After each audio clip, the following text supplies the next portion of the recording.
Everyone, welcome back to my YouTube channel Jelly science.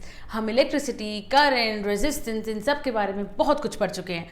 जिन लोगों ने नहीं पढ़ा या कोई भी प्रॉब्लम है, फर्स्ट वीडियो यहाँ लिंक है, इसके बाद आप सारी कंटिन्यू कीजिएगा। They are very important. और हम इस चैप्टर में करंट की कुछ जादुई शक्तियों के बारे में बात करेंगे। जादुई सिर्फ तब तक है जब तक आपको उसके बारे में कुछ पता नहीं है, पर इस चैप्टर के बाद आपको सब समझ में आएगा ये जादू वादू कुछ नहीं है। This is science, jelly science. चलिए चैप्टर शुरू करते हैं।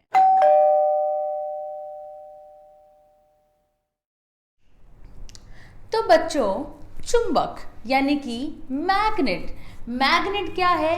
मैग्नेट एक ऐसा सब्सटेंस है जो कुछ पर्टिकुलर टाइप की चीज़ों को अपनी तरफ अट्रैक्ट करता है।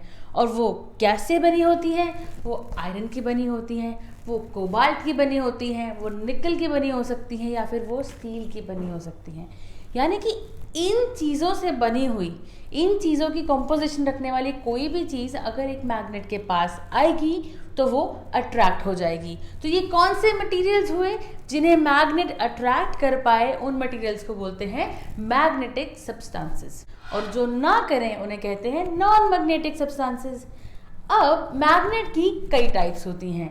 देखो, circular, bar magnet, ring magnet, cylindrical magnet, horseshoe magnet, Oval magnet and needle magnet. तो अब हम इनमें से जिसके बारे में सबसे ज़्यादा डिस्कस करने वाले हैं वो है बार मैग्नेट, और सेकेंड नंबर पर है नीडल मैग्नेट, क्योंकि इन दोनों का बहुत ज़्यादा यूज़ होगा।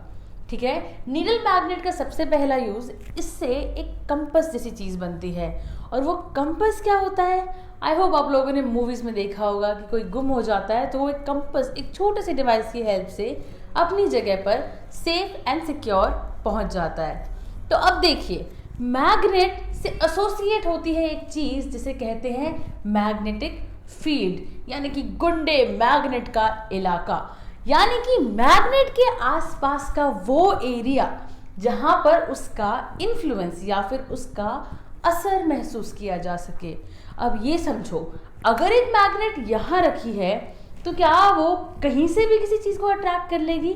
नहीं। मानो मैंने यहाँ मैग्नेट रखी, मानो मेरा हाथ एक मैग्नेट है और मैंने एक नेल बहुत दूर कहीं रख दी, तो वो वहाँ से चलकर मेरी मैग्नेट के पास नहीं आएगी। तो एक ऐसा एरिया जिसमें मैग्नेट अपना फोर्स लगा सकता है, उस एरिया को बोलते हैं, उस मैग्नेट का इलाका, यानी कि उस मैग्नेट की मैग्नेटिक फील्ड। मैग्नेटिक फील्ड एक वेक्टर क्वांटिटी है, और हम सब जानते हैं कि एक वेक्टर के पास मैग्नीट्यूड भी होता है और एक डायरेक्शन भी होती है। यानी तो उसकी डायरेक्शन को कैसे मेजर करते हैं ये हम पढ़ेंगे बार मैग्नेट की प्रॉपर्टीज जानने के बाद। The name tells it all. Bar magnet, a long rectangular bar with uniform cross section, यानी कि कुछ ऐसी शेप। तो यूनिफॉर्म क्रॉस सेक्शन का मतलब क्या हुआ? देखिए, ये एरिया होता है क्रॉस सेक्शन, और ये पूरे के बार मैग्नेट में बिल्कुल एक जैसा होगा। तो ऐसे एक मैग्नेट जिसकी शेप कुछ ऐसी हो, उसे बोलते हैं बार मैग्नेट। ठीक है, बताने की जरूरत नहीं है, जब मैग्नेट ही कह दिया मतलब वो मैग्नेटिक प्रॉपर्टीज को एग्जिबिट करेगा। अब इसकी कुछ प्रॉपर्टीज क्या? इसमें होते हैं दो पोल्स, नॉर्थ और साउथ। अब उनको नॉर्थ और साउथ ही क्यों बोला, उनके बारे में पढ़ने जा रहे हैं। तो सबसे पहले पढ़ते हैं पोल इंटरैक्शन। पोल इंटरैक्शन क्या है, उसके बाद हम लोग फर्स्ट पॉइंट पर जाएंगे। पोल इंटरैक्शन ऐसा होता है कि जो नॉर्थ पोल है वो नॉर्थ पोल को दूर भगाएगा, साउथ पोल को दूर भगाएगा। लेकिन नॉर्थ पोल और साउथ पोल यानी कि जो अनलाइक हैं, एक जैसे नहीं हैं, वो एक दूसरे को अट्रैक्ट करेंगे। ठीक है, तो ये रूल हमने साइड में भी लिख दिया क्योंकि ये आगे भी काम आने वाला है। तो देखिए, अब हम पढ़ेंगे अपना फर्स्ट वाला पॉइंट कि मानो ये हमारी बार मैग्नेट है और मैंने इसे बिल्कुल फ्रीली सस्पेंड कर दिया। तो कह के चलते हैं कि ये इसका नॉर्थ पोल और ये इसका साउथ पोल। अर्थ की एक जगह है जिसका नाम है नॉर्थ पोल और एक जगह है जिसका नाम है साउथ पोल।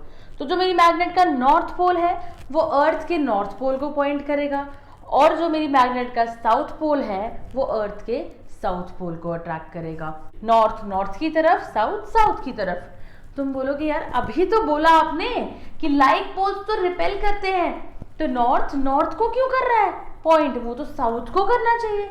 देखो, जिस जगह का नाम नॉर्थ पोल है ना, उसका बिहेवियर मैग्नेट के साउथ पोल जैसा है, और जिस जगह का नाम साउथ पोल है ना, उसका बिहेवियर मैग्नेट के नॉर्थ पोल जैसा है। यानी कि ज्योग्राफी के अकॉर्डिंग जो नॉर्थ है, मैग्नेटिकल पोल के अकॉर्डिंग वो साउथ है। इसलिए जो हमारी मैग्नेट है वो तो मैग्नेटिक बिहेवियर पे जाएगी ना, तो इसका बिहेवियर ना साउथ की तरह है।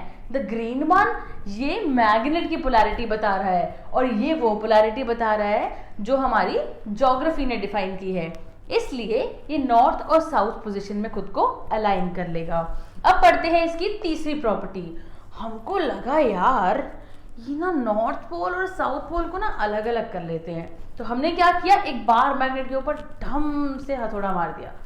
हथौड़ा मारा तो फिर उसके अकॉर्डिंग तो नॉर्थ और साउथ पोल अलग अलग हो जाने चाहिए थे, लेकिन हुआ पता है क्या, कि ये दो अलग अलग छोटी मैग्नेट बन गई। जहां पे ब्रेक लगाया ना, नॉर्थ तो नॉर्थ रहा, दूसरी तरफ एक साउथ पोल जैसी पोलैरिटी डेवलप हो गई, और फिर इधर साउथ तो साउथ रहा, लेकिन जो टूटे वाली जगह है वहां नॉर्थ आ गया। फिर जैसे ही मानो ये दो टुकड़े हुए, जैसे ही हम इन्हें पास लाए ना, ये फिर से अट्रैक्ट होके एक पीस बन गए। तो ये वाला बिहेवियर जो था ना, कि ये जो वापस जुड़ गए, ये क्यों था, क्योंकि एक तरफ साउथ आ गया, दूसरी तरफ नॉर्थ, और ऑपोजिट पोल्स जो होंगे वो एक दूसरे को अट्रैक्ट करते हैं, इसलिए वापस से जुड़ गया। तो इसने क्या प्रूफ दे दिया, इसने ये प्रूफ दे दिया कि आप इन दोनों पोल्स को अलग नहीं कर सकते। अब हमने एक बात की थी कि जो मैग्नेटिक फील्ड है ना, वो एक वेक्टर है, उसके पास एक मैग्नीट्यूड भी है और एक डायरेक्शन भी। तो उसी मैग्नेटिक फील्ड की डायरेक्शन बताती है एक चीज़ जिसे कहते हैं मैग्नेटिक फील्ड लाइंस। तो मैग्नेटिक फील्ड लाइंस बेसिकली एक एब्स्ट्रैक्ट कॉन्सेप्ट है कि वो एग्जिस्ट तो करती हैं लेकिन दिखाई नहीं देती। तो हम सिर्फ उसका एक ऑब्जर्वेशन कर सकते हैं कुछ एक्सपेरिमेंट से। तो उन लाइंस को ऑब्जर्व करने के लिए हम क्या करते हैं, एक बार मैग्नेट के पास आयरन फाइलिंग्स यानी कि आयरन के बिल्कुल मतलब ऑलमोस्ट पाउडर किए हुए पार्टिकल्स को बिखेर देते हैं। तो वो खुद को एक पैटर्न में अलाइन कर लेते हैं, वो उस तरीके से ऐसे सेटअप हो जाते हैं। तो उसकी इमेज मैं आपसे शेयर कर रही हूँ। तो अब उस पैटर्न के बारे में थोड़ी और डिटेल्स जानते हैं। तो मैग्नेटिक फील्ड लाइंस क्या होती हैं, किसी भी पॉइंट पर मैग्नेटिक फील्ड की डायरेक्शन को जो बताए वो है मैग्नेटिक फील्ड लाइंस। और कहाँ होती हैं, ऑब्वियसली मैग्नेटिक फील्ड के अंदर, जहाँ मैग्नेट का इन्फ्लुएंस हो।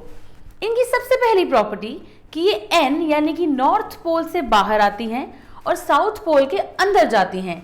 ये सिनेरियो कहाँ वैलिड है, मैग्नेट के बाहर, यानी कि इसे देखिए, ये नॉर्थ पोल है, ये साउथ पोल है, तो जो भी मैग्नेटिक फील्ड लाइन होगी मैग्नेट के बाहर नॉर्थ से निकलकर साउथ के अंदर एंटर करेगी। लेकिन मैग्नेट के अंदर क्या होता है, मैग्नेट के अंदर ये साउथ से नॉर्थ चलती हैं।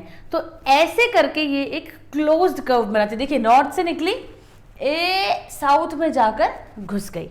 ठीक है, इनकी डायरेक्शन को बताने का एक और तरीका है मैग्नेटिक नीडल, जो कि एकदम बार मैग्नेट जैसी कॉन्फ़िगरेशन की होती है कि अगर उसके पास कोई और मैग्नेट का इन्फ्लुएंस नहीं है तो वो अर्थ के नॉर्थ और साउथ की तरफ पॉइंट करती है। और हमने उसके बारे में देखा है कि बहुत लोग उसका यूज़ करके सही डायरेक्शन में आगे बढ़ जाते हैं। जो लोग जंगल में खो जाते हैं या किसी ऐसी जगह पर जहाँ कन्फ्यूजन हो, तो वो लोग कंपस रखते हैं क्योंकि उनको इतना पता है कि हमें इस डायरेक्शन में आगे बढ़ना है, इस डायरेक्शन से बाहर निकलना है। तो कंपस को अगर हम एक मैग्नेट की फील्ड में रख दें, वो कंपस अर्थ की नॉर्थ और साउथ में कब पॉइंट करेगी, जब उसके आसपास किसी और मैग्नेट का इन्फ्लुएंस ना हो। लेकिन अगर हम उसी कंपस को हमारी जो मैग्नेट है उसकी फील्ड में रख दें, तो मानो मैंने ये पहली रखी, तो इसका नॉर्थ जहां पॉइंट करेगा मतलब उस पॉइंट पर मैग्नेटिक फील्ड की डायरेक्शन वही है, यानी मैग्नेटिक फील्ड लाइन उस तरफ जा रही है। तो हमने एक बार मैग्नेट, बड़ी सी बार मैग्नेट के पास बहुत सारे कंपस, जैसे जहां ये खत्म हुई उसके आगे अगली कंपस लगा दी, ऐसे ऐसे लगाई ना, तब हमें ये वाला कॉन्सेप्ट समझ में आया। क्या कॉन्सेप्ट समझ में आया, कि जो मैग्नेटिक फील्ड लाइन है ना, वो नॉर्थ से निकल के साउथ में जा रही है। अब बोलोगे अंदर वाला कैसे समझ में आया, ये देखो। तो हमने क्या किया, एक बार मैग्नेट को ब्रेक किया, उसके दो हिस्से हो गए। जो ग्रीन में लिखे हैं ये पोल्स बाद में बने, हमने इसके बारे में पढ़ लिया है। पर अगर हम इनके बीच में कंपस को रख देंगे तो डेफिनेट है जो कंपस का नॉर्थ है वो साउथ पोल की तरफ जाके अट्रैक्ट होगा। तो इससे क्लियर हो गया कि इस वाले साउथ से इस वाले नॉर्थ की तरफ जा रही है मैग्नेटिक फील्ड लाइंस। तो ऐसे ये करके पूरा का पूरा चक्कर यानी कि एक क्लोज्ड कर्व बनाएंगे, खुला रास्ता नहीं। अब आप बोलोगे ये खुली खुली क्यों छोड़ी फिर, क्योंकि इनकी जो मैग्नेटिक फील्ड लाइन है ना वो बहुत दूर से होकर आ रही है, लेकिन हर मैग्नेटिक फील्ड लाइन एक क्लोज्ड कर्व होती है। ठीक है, ये बहुत अच्छे से पढ़ने के बाद अब हम पढ़ेंगे सेकंड पॉइंट। वो ये बता रहा है कि किसी भी पॉइंट पर अगर हम एक टेंजेंट बना दें, यानी कि किसी भी कर्व पर, मानो मुझे इस पॉइंट पर जानना है कि इस पॉइंट पर डायरेक्शन क्या है, तो अगर मैं एक टेंजेंट एक ऐसी लाइन होती है जो उस कर्व पर सिर्फ एक पॉइंट पर टच कर रही हो, तो अगर मैं इस पॉइंट पर एक टेंजेंट बना दूं, वो टेंजेंट क्या बताएगी, वो टेंजेंट बताएगी उस पॉइंट पर मैग्नेटिक फील्ड की डायरेक्शन, जो कि हमको इस टेंजेंट से पता लग रहा है कि इस पॉइंट पर यहां जा रही है, यहां जा रही है हमारी मैग्नेटिक फील्ड लाइंस, तो मतलब इधर ही है मैग्नेटिक फील्ड की डायरेक्शन। इसके बाद एक बहुत इंपॉर्टेंट पॉइंट ये है कि ये जो मैग्नेटिक फील्ड लाइंस है, इनमें से कोई भी दो मैग्नेटिक फील्ड लाइंस कभी भी एक दूसरे को क्रॉस यानी कि इंटरसेक्ट नहीं कर सकती। उसका रीजन क्या है, देखो ये बहुत ही अच्छा क्वेश्चन है जो एग्जाम्स में अक्सर पूछा जाता है, और उसका जो रीजन है ना वो इतना सिंपल है कि उसे समझना बहुत ही आसान हो जाता है। देखिए हमने क्या बोला, टेंजेंट बताएगी किसी भी पॉइंट पर कि मैग्नेटिक फील्ड की डायरेक्शन क्या है। अगर हम मान लें हमारे दो कर्व्स हैं जो ऐसे ऐसे जा रहे हैं, तो ये इंटरसेक्शन का पॉइंट है, अगर इन पर हम टेंजेंट बनाएंगे तो देखिए एक इधर जा रही है और एक इधर जा रही है। अब अगर मैं इस पॉइंट पर कंपास रख दूं तो क्या हो सकता है कि कंपास एक ही पॉइंट पे दो डायरेक्शन में पॉइंट करे, नीडल तो एक ही है, वो नीडल एक ही जगह पर पॉइंट करेगी। तो इसलिए इस चीज को, ये चीज समझाती है, इस चीज को प्रूव करती है कि कोई भी दो मैग्नेटिक फील्ड लाइंस कभी भी इंटरसेक्ट नहीं कर सकती हैं। अब आते हैं हमारे लास्ट पॉइंट, और उस पॉइंट पर जो हमारे लिए बहुत इंपॉर्टेंट है। Degree of closeness of magnetic field lines obviously is directly proportional to the strength of magnetic field. Basically strength of magnetic field is proportional, but इसको ऐसे लिखना भी गलत नहीं है। जितनी ज्यादा पास होंगी ना, जितनी ज्यादा भीड़ लगी होगी मैग्नेटिक फील्ड लाइंस की, उतनी ही ज्यादा स्ट्रॉन्ग मैग्नेटिक फील्ड होगी उस पॉइंट पर। तो अब देखिए नॉर्थ पोल के कॉर्नर पर देखिए कितनी भीड़ है यहाँ, मतलब यहाँ पर फील्ड स्ट्रॉन्ग है। अब यहाँ सेंटर के तो देखो कितनी दूर दूर जा रही है लाइंस, मतलब सेंटर पे फील्ड स्ट्रॉन्ग नहीं है। जबकि सबसे पहला थॉट जो हमारे दिमाग में आता है जब भी हम अपनी मैग्नेट के पास कोई कील या कोई और मैग्नेटिक मटेरियल को रखते हैं, हमें लगता है सेंटर पर चिपकेगी, लेकिन नो, जब हम बहुत सारे नेल्स अपनी बार मैग्नेट के पास रखेंगे ना, तो वो सारे जो नेल्स है ना मैक्सिमम नॉर्थ और साउथ पोल के एंड्स पर जाके चिपकेंगे, क्योंकि वहां पर जो मैग्नेटिक फील्ड है वो सबसे ज्यादा स्ट्रॉन्ग है। अब बात करते हैं यूनिफॉर्म मैग्नेटिक फील्ड की। बेसिकली इसी पॉइंट से निकल कर आती है यूनिफॉर्मिटी की डेफिनेशन। यूनिफॉर्म मैग्नेटिक फील्ड वो होती है जहां पर मैग्नेटिक फील्ड्स के बीच का डिस्टेंस कंटिन्यूसली एक जैसा हो। देखिए मैग्नेट के अंदर देखो, ये ग्रीन लाइंस, जितनी भी लाइंस हैं इनमें बराबर बराबर स्पेसिंग है और पूरे में वो चेंज नहीं हो रहा है। तो मैग्नेट के अंदर एक यूनिफॉर्म फील्ड होती है। अगर इन मैग्नेटिक फील्ड लाइंस के बीच में थ्रू आउट अ डिस्टेंस और एन एरिया और अ सरफेस, जो इनका गैप है वो बराबर रह रहा है, चेंज नहीं हो रहा है, तो मतलब उसके अंदर एक यूनिफॉर्म फील्ड है। पर अगर ये गैप बदल रहा है, देखिए यहाँ पास है ये मैग्नेटिक फील्ड लाइंस, यहाँ दूर होती जा रही है, तो मतलब ये क्या है, ये एक नॉन यूनिफॉर्म मैग्नेटिक फील्ड है। तो इतना जानने के बाद अब डेफिनेटली हम जो हमारी बार मैग्नेट है इसकी कुछ बहुत ही अच्छी और इंटरेस्टिंग प्रॉपर्टीज को भी पढ़ सकते हैं। तो अब जब मैग्नेटिक फील्ड लाइंस का इंट्रोडक्शन पढ़ लिया तो ऑब्वियस है अब हम बार मैग्नेट को बहुत अच्छे से स्टडी कर सकते हैं। देखिए अगर एक मैग्नेट का नॉर्थ पोल दूसरे मैग्नेट के साउथ पोल के पास आ जाए तो क्या हो, तो ये होगा कि जो इस मैग्नेट का नॉर्थ पोल है ना, इससे निकलने वाली मैग्नेटिक फील्ड पास वाले साउथ पोल के अंदर एंटर करेगी। मतलब जो साउथ पोल पास है वो उसे अपनी तरफ अट्रैक्ट करेगी। और ये हम ऑलरेडी पढ़ चुके हैं कि जो अनलाइक पोल्स हैं दे अट्रैक्ट ईच अदर। और यही रीजन था कि जो मैग्नेटिक फील्ड लाइंस हमने मैग्नेट तोड़ने में निकाली थी, यानी कि अंदर, वो इस डायरेक्शन में थी। देखिए, क्योंकि जो ये वाला नॉर्थ है ना, वो ये वाले साउथ की तरफ अपनी मैग्नेटिक फील्ड लाइंस को भेज रहा था ताकि वो उसे अपनी तरफ अट्रैक्ट कर सके। आई समझ में? अब देखो, अगर दो नॉर्थ पोल अलग अलग मैग्नेट्स के ऑब्वियसली साथ में लाए गए तो क्या होगा? अब नॉर्थ से तो निकलती है मैग्नेटिक फील्ड लाइंस, तो ये तो ऑब्वियस है इन दोनों में से भी निकलेंगे। तो इनकी मैग्नेटिक फील्ड अपना धर्म निभाते हुए अपने ओपोनेंट को नीचा दिखा के मुड़ के चली जाएंगी। साउथ पोल हो तो क्या होगा? साउथ पोल के अंदर आती है तो जो बेचारी इधर से आ रही है दूसरे वाले साउथ पोल को देखकर मुंह मोड़कर अपने वाले साउथ पोल में एंटर कर जाएंगी। ठीक है, ऐसा होता है अगर अलग अलग मैग्नेट्स आपस में इंटरैक्ट करें। इसलिए लाइक पोल्स दे रिपेल, अपने अपने घर जाओ, चलो निकलो। सिमिलरली इधर, और अगर अनलाइक पोल साथ आ गए, तू मेरे पास आ, ये वाला सीन होता है।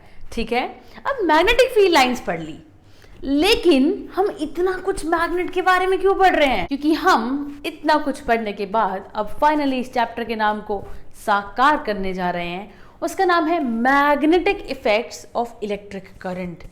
करंट की भूतिया और जादुई शक्तियों को जानने का समय आ गया है।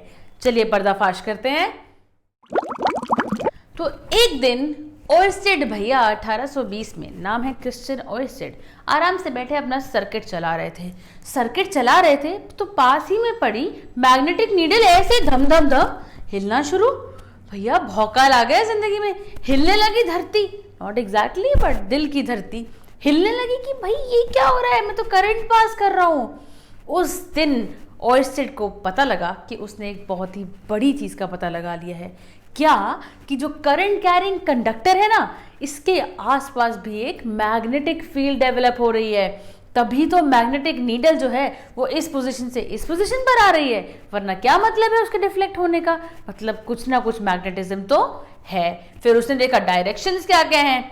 2-3 एक्सपेरिमेंट में भाई को पता लग गया। प्रो बहुत इंटेलिजेंट था। क्या पता लगा मालूम है? अगर करंट, स्टैंडर्ड लेते हैं, ठीक है, अगर करंट साउथ टू नॉर्थ जा रहा है और जो नीडल है वो उसके ऊपर रखा है, ओवर इट, ठीक है, तो वो नीडल वेस्ट की तरफ डिफ्लेक्ट करेगा। और ऑब्वियसली इसका एक रूल बना दिया जो याद करने में आसान है, तो आप वाइस वर्सा तो अपने आप ही निकाल लोगे, इंटेलिजेंट बच्चे हो। तो अगर current south to north, S for south to, N north, south to north जा रहा है और नीडल इज ओ मतलब ओवर द वायर, ऊपर रखी है वायर के, तो वो वेस्ट, डब्ल्यू मतलब वेस्ट की तरफ डिफ्लेक्ट होएगी। तो ऑपोजिट कर दिया हमने, बैटरी उल्टी कर दी, करंट भी ऑपोजिट डायरेक्शन में फ्लो करने लगा। तो जो नीडल है वो वेस्ट की बजाय अब ईस्ट की तरफ डिफ्लेक्ट हो गई। सिंपल। 2 बातें टिप्स पे रख लो, बिल्कुल नहीं भूलनी। पहली बात, जो भी करंट कैरिंग कंडक्टर है उसके आसपास एक मैग्नेटिक फील्ड डेवलप हो जाएगी, ठीक है। दूसरी बात, अगर हम करंट की डायरेक्शन बदल दें तो मैग्नेटिक फील्ड की डायरेक्शन भी बदल जाएगी। तो देखो, on changing the direction of current, the direction of B मतलब मैग्नेटिक फील्ड ऑल्सो चेंजेस। इस एक्सपेरिमेंट ने एक बहुत बड़ा रेवोल्यूशन लाया और इलेक्ट्रिसिटी और मैग्नेटिज्म को जोड़ दिया। इसी पे बेस्ड है हमारा पूरा चैप्टर और पिछली बताई बातों पर। चलिए कंटिन्यू करते हैं।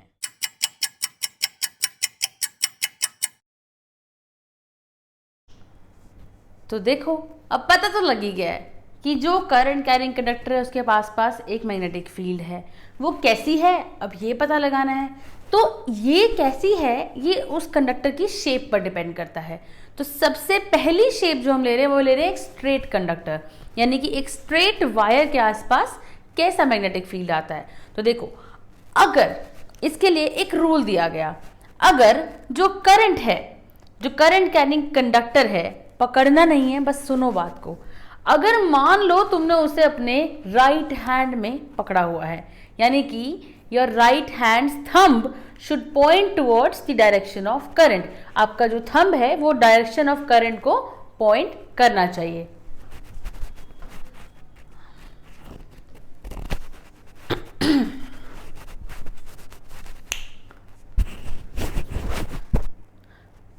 तो देखिए, हमने मान लिया कि ये हमारा करंट कैरिंग कंडक्टर है, ठीक है। तो अगर वो हम ऐसे पकड़ लें तो जिस डायरेक्शन में हमारी जो फिंगर्स हैं वो कर्ल करेंगी ना, उस डायरेक्शन में कॉन्सेंट्रिक सर्कल्स की शेप में होती है मैग्नेटिक फील्ड। देखिए, कॉन्सेंट्रिक सर्कल्स वो सर्कल्स होते हैं जिन सबका सेंटर एक ही जगह आए। ठीक है, तो देखिए हमने ये लिया, तो ये पता कैसा होगा, इसको ऐसे पकड़ा तो इसके पास जब हमारे राइट हैंड की जो फिंगर्स हैं वो जिस डायरेक्शन में कर्ल करेंगी ना, वो डायरेक्शन है किसकी, मैग्नेटिक फील्ड लाइंस की। तो देखिए यहां पर ना हमने ये कार्डबोर्ड लिया, ऐसा है, ऐसे एक कार्डबोर्ड रखा है। ठीक है, तो ऑब्वियसली ये पार्ट ऊपर का है, उधर पीछे का है, और ये पार्ट फ्रंट का है, ऐसा रखा है। ठीक है, तो इस पर जब करंट ऊपर की तरफ जा रहा है और आप देख रहे हो इसको, तब जो एंटी क्लॉकवाइज बनेंगे ना सर्कल्स, तब तो अगर करंट ऊपर की तरफ जा रहा है तो जो नीचे इस कार्डबोर्ड पर जो मैग्नेटिक फील्ड लाइंस के सर्कल्स हैं वो बनेंगे एंटी क्लॉकवाइज। अगर देखिए करंट इधर नीचे की तरफ जा रहा है तो हम राइट हैंड थंब रूल दोबारा लगाएंगे। डेफिनेशंस बाद में देखेंगे, अभी रूल समझो कि थंब करंट की डायरेक्शन में अगर जा रहा है तो जहां उंगलियां कर्ल कर रही हैं मतलब वहां पर वही डायरेक्शन है आपकी मैग्नेटिक फील्ड लाइंस की। देखिए, तो अगर करंट नीचे जा रहा है, देखिए नीचे जा रहा है, तो कैसा बनेगा सर्कल, तो ये बनेगा क्लॉकवाइज सर्कल। थोड़ा और अच्छे से समझते हैं।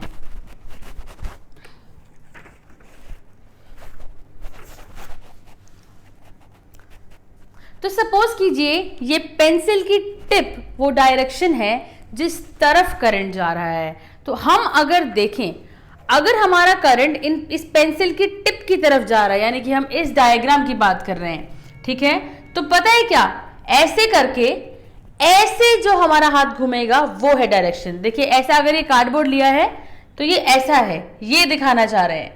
देखिए ये रहा हमारा कार्डबोर्ड, ये रहा मेरा थंब। तो अगर मैंने इस थंब को इसकी डायरेक्शन में लगा दिया तो देखिए जिस डायरेक्शन में मेरी फिंगर्स कर्ल कर रही हैं वो है हमारे मैग्नेटिक फील्ड लाइंस की डायरेक्शन। ठीक है, दिख रहा है आप लोग को। सिमिलरली देखिए अगर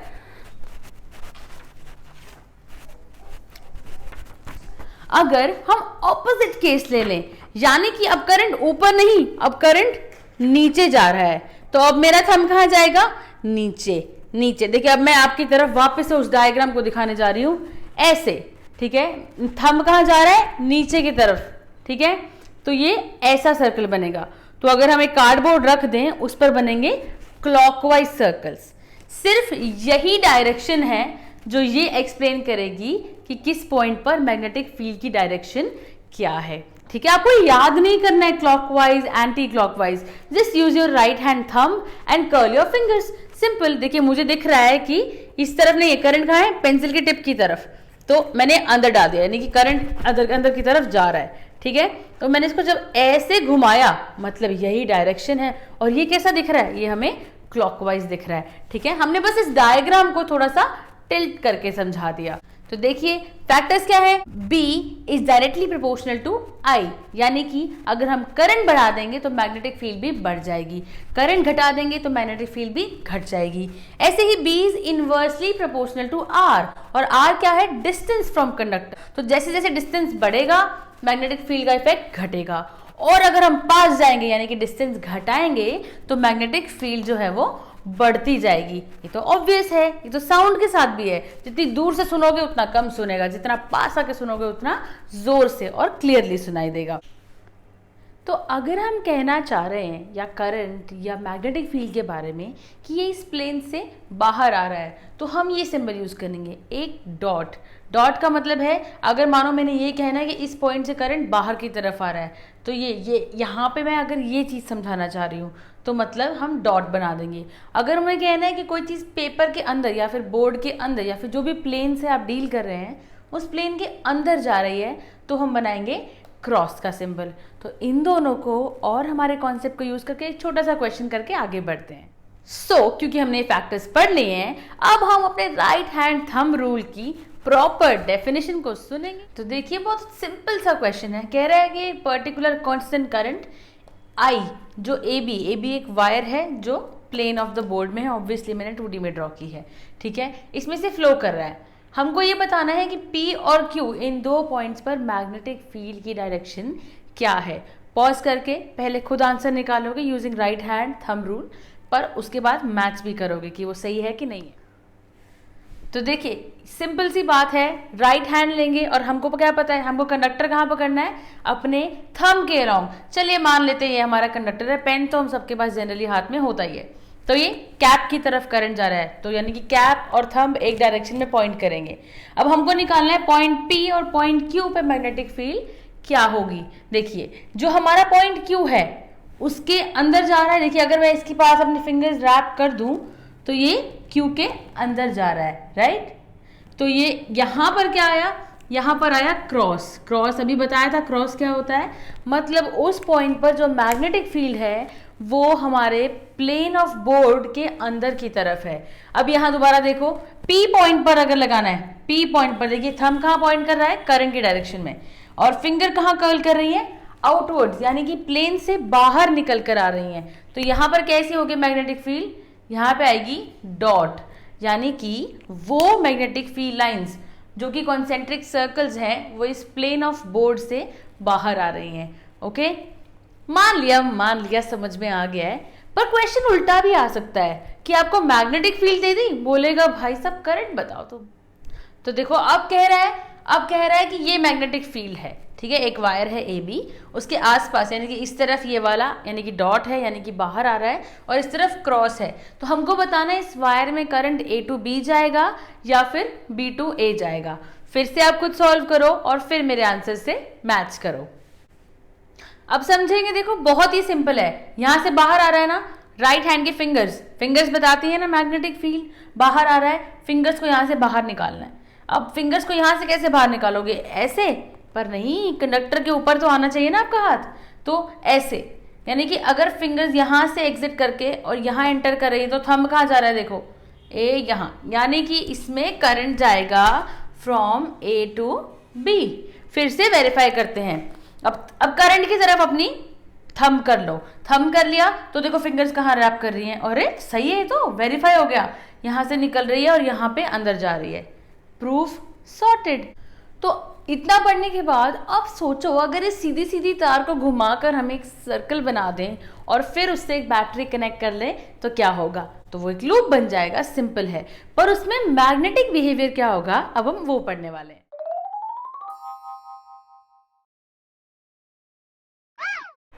तो अगर हमने उसको सर्कल बनाया, मालूम क्या हुआ, तो एक बात बिल्कुल सेम रही। जैसे उसमें क्या था, वायर के अराउंड ऐसे सर्कुलर रिंग्स थे, यानी कि कंसेंट्रिक सर्कल्स की शेप में मैग्नेटिक फील्ड लाइंस एग्जिस्ट कर रही थी। सर्कल ने बोला मैं क्यों कुछ नया बनाऊं, सेम टू सेम रखता हूं। पर पता है क्या हुआ, देखो वही की वही सीधी वायर है, यही समझो उसको गोल घुमा दिया। तो हम कंसीडर करते हैं ये छोटा सा पार्ट यहाँ से लेकर यहाँ तक का, मान लेते हैं ऑलमोस्ट सीधा है, थोड़ा सा ऐसे मरोड़ दिया, ठीक है। तो फिर यहाँ पे भी same right hand thumb rule लगाएंगे। देखिए राइट हैंड थंब रूल लगाया तो इसके राउंड भी ऐसे मैग्नेटिक फील्ड लाइंस घूमेंगी, और ये रूल ना इस पे हर पॉइंट पे लगेगा। पर ये बात समझो, अगर हम इस पॉइंट पे बात कर रहे हैं, करंट कहाँ जा रहा है, ऊपर। करंट ऊपर जाने का मतलब पता क्या है, मैग्नेटिक फील्ड लाइंस बाहर की तरफ, देखो बाहर की तरफ से आके अंदर की तरफ एंटर कर रही हैं, समझ में आ रहा है। यानी कि यहाँ पर है डॉट वाली मैग्नेटिक फील्ड और अंदर है क्रॉस वाली मैग्नेटिक फील्ड, ठीक है। और हम किसी और पॉइंट पे चेक करते हैं, चलो इस पॉइंट पे चेक करते हैं, ठीक है। करंट ये जा रहा है, ये करंट जा रहा है, ठीक है। अब ऐसे घुमाओ, बाहर की तरफ से आ रही है, अंदर की तरफ घुस रही है, तो ये यहाँ पर भी डॉट और अंदर की तरफ क्रॉस। तीसरी जगह वेरीफाई करते हैं, इस पॉइंट पे वेरीफाई करते हैं। करंट जा रहा है नीचे जा रहा है, मतलब देखो अंदर की तरफ तो एंटर कर रही है और बाहर से आ रही है, यानी कि यहाँ पे फिर से डॉट और यहाँ पे क्रॉस। देखो अंदर हर जगह क्या है, क्रॉस है, बाहर हर जगह क्या है, डॉट है। तो हमने बार मैग्नेट पढ़ी थी, याद है ना सबको। बार मैग्नेट में क्या था, नॉर्थ में से आती हैं, साउथ के अंदर जाती हैं, ठीक है। तो देखो यहाँ अंदर जा रही है ना, तो पता है ये कैसा बिहेव करेगा, ये सिर्फ ये साइड, ओके, ये साइड बिहेव करेगी साउथ पोल के जैसे, ठीक है। पर अगर करंट ऑपोजिट फ्लो कर रहा है, ठीक है, सेम लॉजिक लगाओगे ना, तो उस पर फ्लो करेगा नॉर्थ। अब देखो इसमें डायरेक्शन क्या है करंट फ्लो की, इसमें जो करंट है वो क्लॉकवाइज फ्लो कर रहा है और तब क्या आ रहा है, साउथ पोल आ रहा है। अब इसको कुछ ऐसे समझो, मानो ये एक वायर है जो मेरे थंब से लेकर मेरी पिंकी फिंगर ऐसे वाला सर्कल बना हुआ है, ठीक है। तो करंट फ्लो कहाँ कर रहा है, थंब से पिंकी फिंगर, और जो पार्ट आप देख पा रहे हो यानी कि the back of my hand, यहां पर क्या डेवलप हुआ है, देखो साउथ पोल डेवलप हुआ है, ठीक है। वापस पीछे से देखते हैं, ठीक है। करंट कहाँ था, थंब से लेकर पिंकी फिंगर जा रहा था ना। करंट को उल्टा जरूर दिखेगा लेकिन करंट की डायरेक्शन बदली नहीं है, देखो अभी भी थंब से पिंकी फिंगर ही जा रहा है और अभी भी थंब से पिंकी फिंगर ही जा रहा है। तो अब आपको कैसा दिख रहा है, अब ये क्लॉकवाइज नहीं है, यानी कि इसकी डायरेक्शन उल्टी हो गई है क्योंकि हम इसको पीछे से देख रहे हैं। तो ये क्या हो गया है, ये हो गया है एंटी क्लॉकवाइज। तो जब क्लॉकवाइज था तब कैसा पोल डेवलप हुआ, साउथ पोल, कि सारा का सारा इसके अंदर जा रहा था। पर अगर सारा का सारा अंदर जा रहा है तो दूसरी तरफ से देखो बाहर भी तो आ रहा है ना, तो पीछे क्या डेवलप होगा, पीछे डेवलप होगा नॉर्थ पोल, ठीक है। तो अब इसको समझो, अगर करंट एंटी क्लॉकवाइज जा रहा है तो बनेगा नॉर्थ पोल जैसा कुछ, ठीक है। और अगर जो करंट है वो क्लॉकवाइज जाएगा तो बनेगा साउथ पोल जैसा कुछ, ठीक है। याद करने के लिए अगर आपको जल्दी जल्दी से कभी एकदम रिकॉल करना पड़ता है तो मैंने ऐसे याद किया था हमेशा से ही, ठीक है। एंटी में एन आता है, ठीक है। एन टी अगर लिखना भी चाहो, याद भी करना हो तो एन टी, ठीक है। जहां एंटी आ गया वहां नॉर्थ, यहां पे तो कुछ एन है ही नहीं ना, जहां एन नहीं है वहां पर क्या डेवलप होगा, साउथ पोल। याद रखने का तरीका। अब देखो किन किन फैक्टर्स पे डिपेंड करता है, बड़े पुरानी बातें हैं, बार बार करनी पड़ रही है, कोई बात नहीं। जितना ज्यादा करंट उतनी ज्यादा मैग्नेटिक फील्ड, पता है ब्रो, जितना दूर जाओगे उतनी ही कम फील होगी मैग्नेटिक फील्ड, जितना पास आओगे उतनी ज्यादा फील होगी। फिर ये चीज क्या है, B is directly proportional to N, number of turns, जितने ज्यादा गोले गोले गोले गोले होंगे ना उतना ही ज्यादा मैग्नेटिक फील्ड डेवलप होगा। तो अब तुम बोलो यहाँ नंबर ऑफ टर्न्स आ कहाँ रहे हैं, तो चलो फटाक से चलते हैं अपने अगले टॉपिक पर जिसमें नंबर ऑफ टर्न्स का यूज है। तो आ गया हमारा अगला टॉपिक, सोलेनॉइड। समझो सोलेनॉइड क्या है, सोलेनॉइड पता है क्या है, अगर एक कॉपर वायर को किसी सिलेंड्रिकल शेप के ऊपर बहुत बहुत बहुत बहुत बहुत लंबे तक लपेट दो तो जो शेप बनेगी उसे बोलते हैं सोलेनॉइड। क्या है, बेसिकली सिर्फ एक हेलिक्स नाम दे दिया और आपको कंफ्यूजन में डाल दिया। पता है हेलिक्स क्या होता है, पता है, मैं बताती हूँ कहाँ देखा है। देखो हेलिक्स, आप लोगों ने नोटबुक के साइड में जो स्पाइरल होता है वो देखा है, वो हेलिक्स है, ठीक है। आप लोगों ने पेन के अंदर जो स्प्रिंग होता है वो देखा है, वो हेलिक्स है। तो उस शेप में अगर आप एक वायर को वाउंड अप कर दो परमानेंटली, लाइक, और वो जो गैप है उनमें बहुत ज़्यादा कम हो, जो राउंड्स हैं उनमें बहुत कम गैप हो, तो कुछ ऐसी शेप बनेगी, ठीक है। बस इसके अंदर एक स्पेशल चीज़ है कि कोई भी चीज़ ऐसे सोलेनॉइड नहीं होगी। कौन सी होगी, जिसकी लेंथ जो है वो उसके डायामीटर से काफ़ी ज़्यादा बड़ी हो, तो ही वो सोलेनॉइड की तरह एक्ट कर पाएगी।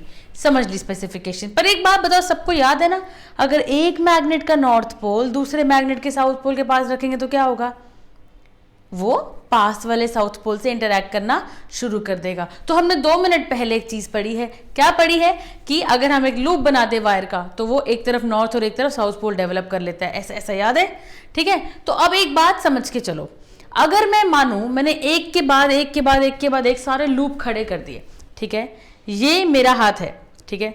तो आप समझो यहाँ साउथ पोल था, यहाँ नॉर्थ पोल है, फिर मैंने इसको अगला लूप उसके साउथ पोल से रख दिया, तो ये क्या होगा, मैग्नेटिक फील्ड लाइंस एक के बाद एक के बाद एक ऐसे चलनी शुरू कर देंगी। यानी कि हम क्या कहना चाह रहे हैं पता है, अब देखो क्या होगा ना, एक एंड से आपको क्लॉकवाइज दिख रहा होगा, जहां पे क्लॉकवाइज दिख रहा है वहां डेवलप होगा साउथ, और दूसरे एंड से देखोगे तो ऑब्वियसली वो एंटी क्लॉकवाइज दिखेगा, मतलब वहां पर क्या डेवलप होगा, नॉर्थ।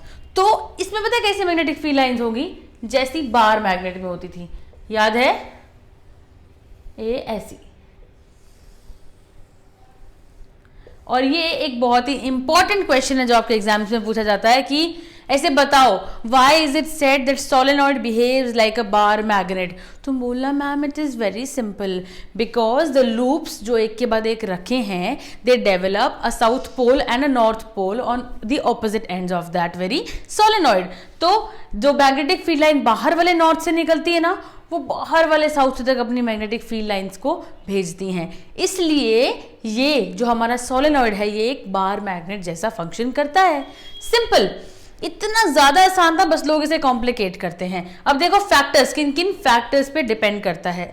सबसे पहली बात, सोलेनॉइड छोटा हो या बड़ा हो कोई फर्क नहीं पड़ता है। अगर उसमें करंट और नंबर ऑफ टर्न्स जो हैं वो दोनों में सेम है तो मैग्नेटिक फील्ड भी दोनों का सेम होगा। यानी कि सोलेनॉइड की मैग्नेटिक फील्ड उसके साइज पर डिपेंड, यानी कि उसकी डायमेंशंस पर डिपेंड नहीं करेगी। ओके, तो देखिए पहला फैक्टर करंट, सब में यही पड़ा है, जितना ज्यादा करंट उतना ही ज्यादा मैग्नेटिक फील्ड। दूसरा factor number of turns, obvious है, जितने ज्यादा नंबर ऑफ टर्न्स होंगे उतनी ही ज्यादा कॉम्पैक्ट पैकिंग होगी और ज्यादा मैग्नेटिक फील्ड लाइंस डेवलप होंगी। तो ऑब्वियस है मैग्नेटिक फील्ड डायरेक्टली प्रोपोर्शनल है नंबर ऑफ टर्न्स से। तो अगर इसी सोलेनॉइड के अंदर मानो ये कोई आयरन या स्टील का टुकड़ा है, मैं डाल दूं, उसको डालने के बाद जो इसकी मैग्नेटिक फील्ड है ना वो कई टाइम्स यानी कि कई गुना बढ़ जाएगी, इतना ज्यादा इंपैक्ट होता है इसका। तो ये थे फैक्टर्स जो कि अफेक्ट करते हैं magnetic field due to a solenoid. ठीक है, इतना बढ़ने के बाद ना इसका एक बहुत बहुत बहुत ही अच्छा यूज है, उसे कहते हैं इलेक्ट्रोमैग्नेट। इलेक्ट्रोमैग्नेट क्या है? एग्जैक्टली यही चीज है, बट पता है क्या, इसकी मैग्नेटिक फील्ड को स्ट्रॉन्ग करने के लिए इसका जो कोर है, इसका जो सेंटर में खाली स्पेस है ना, मैंने जहां बोला इसके अंदर इसे डाल दूं, तो अगर हम उसके अंदर एक सॉफ्ट आयरन का पीस डाल दें तो ऑब्वियस है ये एक बहुत ही स्ट्रॉन्ग मैग्नेट बन जाएगा। मैंने आपको बताया।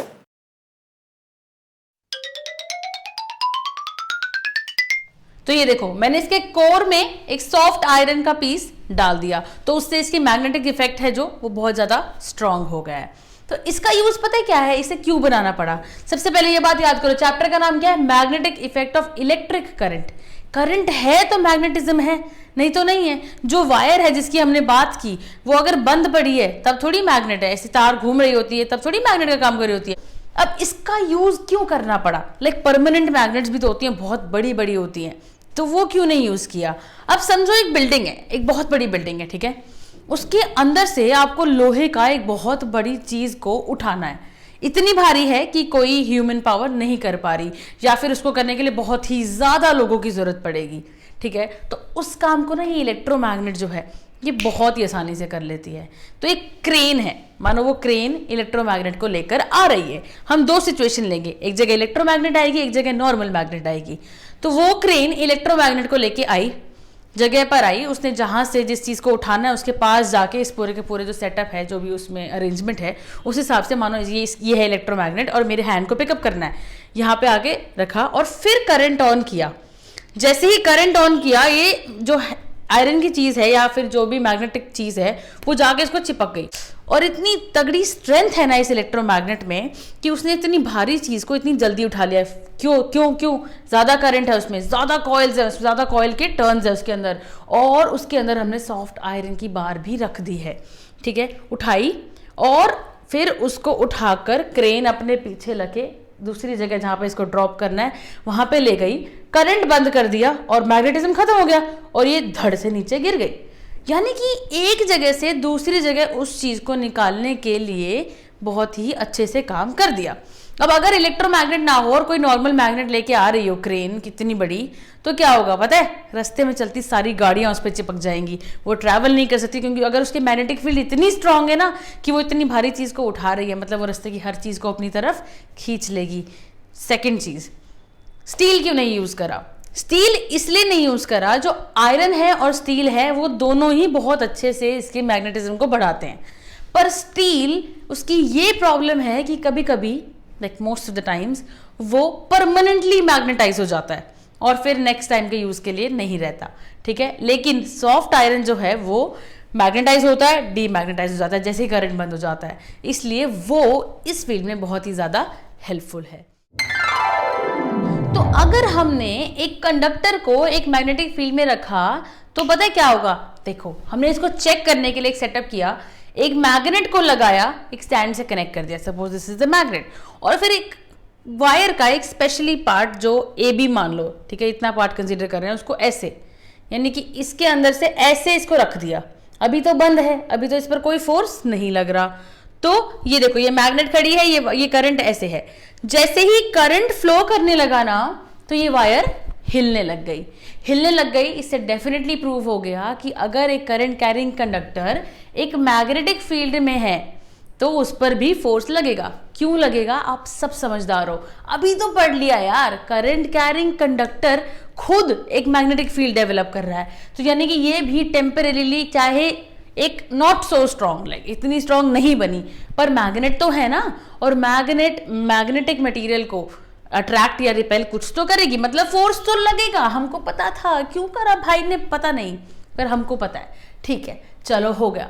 पर अब हमें ये पढ़ना है इसमें हम क्या क्या और ट्राई कर सकते हैं। तो इन्होंने क्या क्या ट्राई किया मालूम है?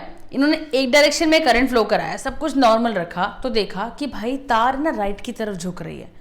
इन्होंने कहा चलो ट्राई कर लेते हैं, बैटरी उल्टी कर दी, यानी कि करंट की डायरेक्शन रिवर्स हो गई। रिवर्स हो गई तो देखा अब जो तार है वो ऑपोजिट डायरेक्शन में झूली।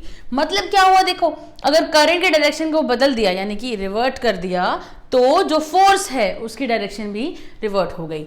हो गया, चलो ठीक है, एक ट्रायल। दूसरा ट्रायल, अगर मैग्नेट एक तरफ रखी तो जो फोर्स है वो एक तरफ लगा, और जैसे ही उन्होंने मैग्नेट को सिर्फ, हाँ वायर को कुछ नहीं किया, सिर्फ मैग्नेट को पलट दिया, यानी कि नॉर्थ की जगह साउथ आ गया, साउथ की जगह नॉर्थ आ गया, तब पता क्या हुआ, तब वो ऑपोजिट डायरेक्शन में झूलने लगा। दूसरी चीज समझ में आई कि अगर मैग्नेटिक फील्ड जो है उसकी डायरेक्शन को रिवर्ट कर दिया जाए तो फोर्स की डायरेक्शन भी बदल जा रही है।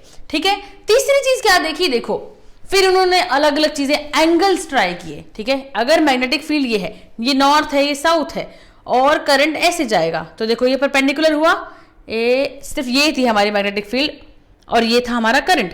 तो जब करंट और मैग्नेटिक फील्ड किसी भी एंगल पर, मतलब किसी भी जगह पर 90 डिग्री के एंगल्स पर थे, तब क्या हुआ, तब उन पर मैक्सिमम फोर्स लगा। और जब ये दोनों 0 डिग्री या 180 डिग्री पे थे, यानी कि पैरेलल ऐसे ऐसे खड़े थे, बिल्कुल बराबर सेम डायरेक्शन की तरफ, या फिर ऑपोजिट डायरेक्शन की तरफ पॉइंट कर रहे थे। ठीक है, यानी कि इनमें या तो 0 डिग्री का एंगल था या 180 डिग्री का। 180 कैसे वो पता समझ में आया ना, ये देखो ये 180 डिग्री का एंगल होता है। ठीक है, तो अगर ये ऐसे थे तो लगा इनके ऊपर एकदम 0 फोर्स, यानी कि कोई फोर्स लगा ही नहीं, वो यूं रही वायर, और जो हमारी मैग्नेटिक फील्ड है वो वैसे की वैसे रही, और कुछ मूवमेंट नहीं हुई। मतलब इस कॉन्फ़िगरेशन में जब बी आई के पैरेलल है या फिर 180 डिग्री पे है, तब कोई भी फोर्स नहीं लगेगा। ये तो भाई ने बहुत ही ज्यादा नई नई चीजें पढ़ ली, अब तक तो हमें लग रहा था कुछ करा ही नहीं है। पर इनका यूज क्या हुआ, ठीक है, इस एक्सपेरिमेंट के बाद एक लॉ आया जिसने ये बताया कि अगर करंट और मैग्नेटिक फील्ड दोनों हैं तो फोर्स किस तरफ लगेगा, और इस रूल को दिया फ्लेमिंग्स लेफ्ट हैंड रूल ने। अपने को समझ नहीं आया, ठीक है, तो हमने क्या किया, फ्लेमिंग्स लेफ्ट हैंड रूल की डेफिनेशन याद कर ली। ठीक है, लेकिन हमने लगाई एक ट्रिक, चलो देख लेते हैं। भाई साहब फ्लेमिंग्स ने अपना इतना बड़ा और भयंकर रूल दिया जिसमें कहा अपने लेफ्ट हैंड के थंब, फर्स्ट फिंगर यानी कि 4 फिंगर और सेंट्रल फिंगर को ऐसे खोलो कि वो तीनों एक दूसरे को परपेंडिकुलर हो, म्यूचुअली परपेंडिकुलर हो। तो अगर आपकी जो 4 फिंगर यानी कि जो फर्स्ट फिंगर है वो मैग्नेटिक फील्ड को पॉइंट कर रही है और आपकी सेंट्रल फिंगर करंट को पॉइंट कर रही है, तब उस कंडीशन में जो आपका थंब है ना वो पॉइंट करेगा जो फोर्स लग रहा है उसकी तरफ। बट ये तो अपन से नहीं होएगा, इतना डांस नहीं आता है। तो देखो याद करने का क्या तरीका है, अगर एग्जैक्टली यही रूल याद करना है तो थंब पे F, इस पर B और सेंट्रल फिंगर पर I। F मतलब फोर्स, B मतलब मैग्नेटिक फील्ड और I मतलब करंट। याद करने की ट्रिक है FBI 1 2 3। ओके, तो हम उसके लिए एक अलग रूल यूज करेंगे जो कि बहुत ही ज्यादा सिंपल है, कोई नाम नहीं है, सो कॉल इट जुगाड़ एंड समझ लेते हैं उस जुगाड़। तो देखो अब जुगाड़ रूल है, ठीक है, आंसर सही आएगा लेकिन टीचर को नहीं बताना है। टीचर ने क्वेश्चन दे दिया ना, आई इधर है, बी इधर है, एफ निकालो, अच्छा लिखेंगे, using Fleming's left hand rule, और फिर लगाएंगे जुगाड़। ठीक है, आंसर बहुत जल्दी आता है। चलो देखो, अपना राइट हैंड लो, जैसा अपन याद है अपना राइट हैंड थंब रूल पढ़ा है हमने अभी पूरे वीडियो में, वही तो पढ़ा है। देखो आई की तरफ रख दो फिंगर्स को, और बी की तरफ ये चीज आपकी पाम बी की तरफ घूमनी है, तो इसी तरीके से रखना है, ऐसे मत रख देना। ओके, रख दिया, आई से बी की तरफ घुमाया, कहाँ रहे फोर्स, प्लेन से बाहर।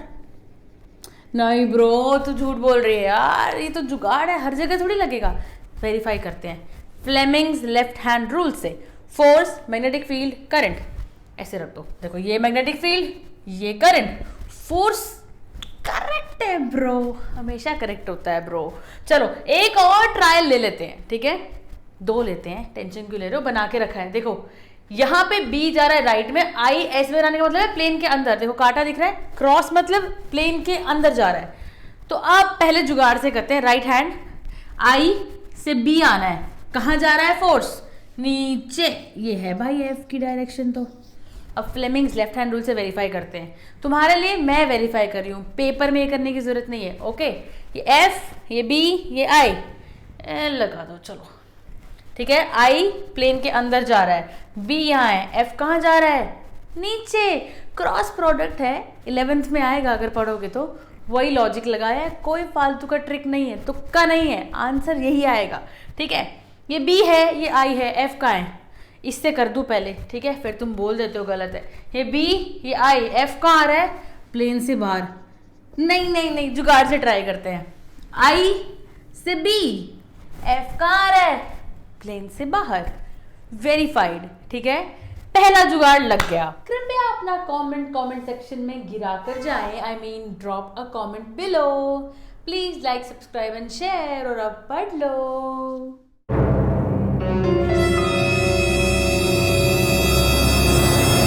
अब तक पढ़ा मैग्नेटिज्म करंट की वजह से, अब पढ़ेंगे करंट मैग्नेटिज्म की वजह से। तो फैराडे ने क्या किया, फैराडे ने ऑपोजिट सोचा। क्या सोचा कि जब करंट से मैग्नेटिज्म आ सकता है तो मैग्नेटिज्म से करंट क्यों नहीं आएगा, आएगा, रुको देखो। तो उसने क्या किया, एक कॉइल ली, कॉइल के ऊपर गैल्वेनोमीटर लगाया। गैल्वेनोमीटर करंट की डायरेक्शन बताता है, ठीक है। तो इसने क्या किया, एक मैग्नेट इसके पास लाया। अचंभित, क्योंकि गैल्वेनोमीटर का पॉइंटर एकदम से टर्न होके रुक गया, मतलब वापस से इनिशियल पोजीशन पे आ गया, ऐसे गया और फिर ऐसे वापस, ठीक है। वो कंफ्यूज, एक बार क्यों हिला, फिर इसने उठा ली मैग्नेट, देखा ये अब फिर से हिला, लेकिन ऑपोजिट डायरेक्शन में हिला। तो उसको समझ में आ गया कि मैग्नेट में से मैग्नेटिक फील्ड लाइंस निकल रही थी। जैसे ही मैग्नेटिक फील्ड लाइंस इसमें एंटर कर रही थी तब एक बार करंट फ्लो किया, निकल रही थी तब एक बार करंट फ्लो किया। मतलब मैग्नेटिक फील्ड लाइंस जब बदल रही है ना तब करंट फ्लो कर रहा है, क्योंकि जब मैग्नेट स्टेबल पड़ी है तब तो कोई करंट आ ही नहीं रहा। यहीं से आ गया इलेक्ट्रोमैग्नेटिक इंडक्शन का कॉन्सेप्ट। और वो क्या कहता है कि जब मैग्नेट को यूज करके करंट इंड्यूस करवाया जाए, मतलब करंट एक तरीके से एक कॉइल के अंदर फ्लो करवाया जाए, इस प्रोसेस को क्या बोलते हैं, इलेक्ट्रोमैग्नेटिक इंडक्शन।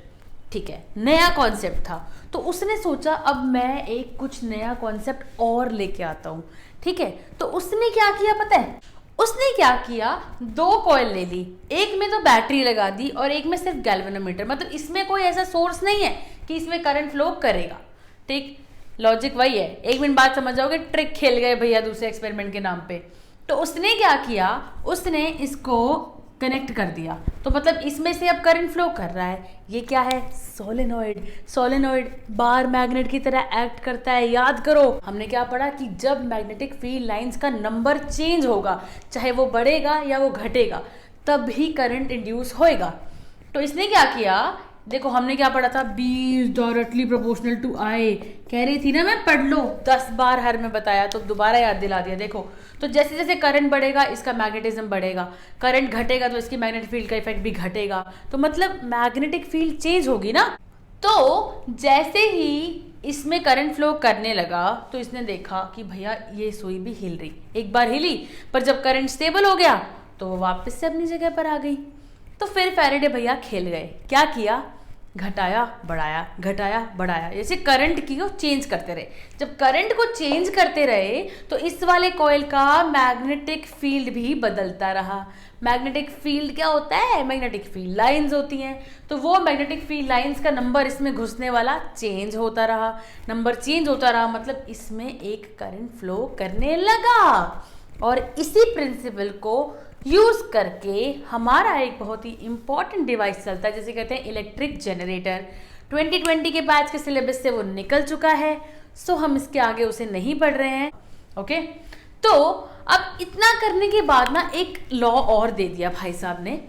क्या? किसने? फ्लेमिंग भैया ने। जैसे पहले लेफ्ट हैंड रूल दिया था, अब राइट हैंड रूल दे दिया। सेम 3 उंगलियां खोलनी है। ऑफिशियली मैं एक बार बोर्ड पर लिख के एक्सप्लेन कर देती हूँ, पर अब उनके पास अपना जुगाड़ 2 है। ठीक है, चलो। हाय हाय हाय, सब्सक्राइब, लाइक, शेयर और बेल आइकॉन सब कर दो फटाफट। एंड चलो कंटिन्यू करते हैं।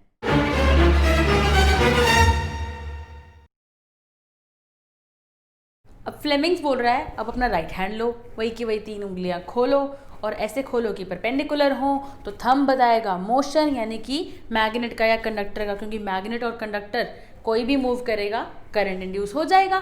फिर फर्स्ट फिंगर, 4 फिंगर फिर से मैग्नेटिक फील्ड, लेफ्ट में भी यही था, राइट में भी यही है।